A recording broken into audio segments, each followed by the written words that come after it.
2025 के विधानसभा चुनाव में खाता तक नहीं खोल पाने वाली जन सुराज पार्टी के लिए बांकीपुर उपचुनाव प्रतिष्ठा की लड़ाई बन गया है। पहली बार खुद चुनाव मैदान में उतरे प्रशांत किशोर बीजेपी के 30 साल पुराने गढ़ को चुनौती दे रहे हैं, लेकिन विपक्ष का साथ नहीं मिलने और जातीय समीकरणों के बीच सवाल यही है कि क्या पी के इतिहास रच पाएंगे या फिर अपनी सबसे बड़ी राजनीतिक परीक्षा में फंस जाएंगे। बांकीपुर उपचुनाव प्रशांत किशोर के लिए सिर्फ एक विधानसभा सीट का चुनाव नहीं, बल्कि उनकी राजनीतिक विश्वसनीयता की अग्नि परीक्षा भी है। 2025 विधानसभा चुनाव में जन सुराज पार्टी पूरे बिहार में एक भी सीट नहीं जीत सकी थी। अब पहली बार पीके खुद चुनावी मैदान में उतरे हैं। बस इतना ही कहेंगे कि ये लोकतंत्र की ताकत है और बांकीपुर की जनता ने दिखाया है और वो खुद से अनुभव भी कर रहे हैं कि जैसे ही लोग जाति, धर्म, दल और नेता की प्रतिबद्धता को छोड़कर खड़े हुए हैं, तो भाजपा जैसे दल का नेता यहाँ से भाग खड़ा हुआ और उस क्षेत्र से भाग खड़ा हुआ जिसको कल तक भाजपा का किला बताया जा रहा था, जिसके बारे में भाजपा वाले ये कह रहे थे कि हम कुत्ता बिल्ली को भी खड़ा करेंगे तो चुनाव जीत जाएंगे।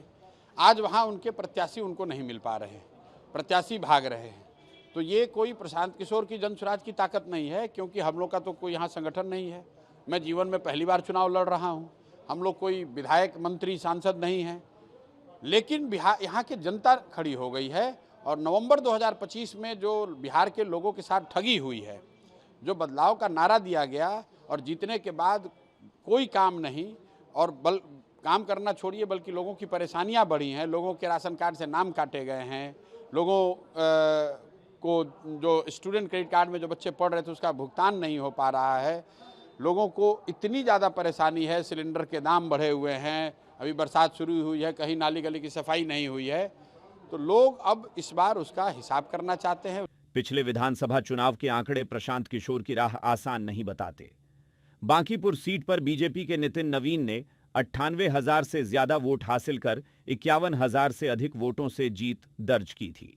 वहीं जन सुराज की उम्मीदवार वंदना कुमारी तीसरे स्थान पर रहीं और उनकी जमानत भी जब्त हो गई थी। सिर्फ बांकीपुर ही नहीं, पूरे बिहार में भी जन सुराज का प्रदर्शन उम्मीद के मुताबिक नहीं रहा। पार्टी ने 238 सीटों पर चुनाव लड़ा, लेकिन 236 उम्मीदवारों की जमानत जब्त हो गई। हालांकि करीब 35 सीटों पर जन सुराज के वोट जीत हार का अंतर तय करने वाले साबित हुए। इस बार प्रशांत किशोर को विपक्षी एकजुटता की उम्मीद थी, लेकिन ऐसा नहीं हो सका। आरजेडी ने अपनी उम्मीदवार रेखा गुप्ता को मैदान में उतार दिया है, जबकि कांग्रेस का रुख भी अलग नजर आ रहा है। यानी विपक्षी वोटों के बंटने की संभावना से पीके की चुनौती और कठिन हो गई है। हालांकि प्रशांत किशोर को अभिनेता और सांसद शत्रुघ्न सिन्हा का समर्थन मिला है, लेकिन सवाल यही है कि क्या यह समर्थन कायस्थ मतदाताओं को प्रभावित कर पाएगा, क्योंकि बीजेपी ने भी कायस्थ समाज से आने वाले अभिषेक कुमार को उम्मीदवार बनाया था, लेकिन अभिषेक कुमार पारिवारिक कारणों की वजह से अपना नामांकन वापस ले लिया।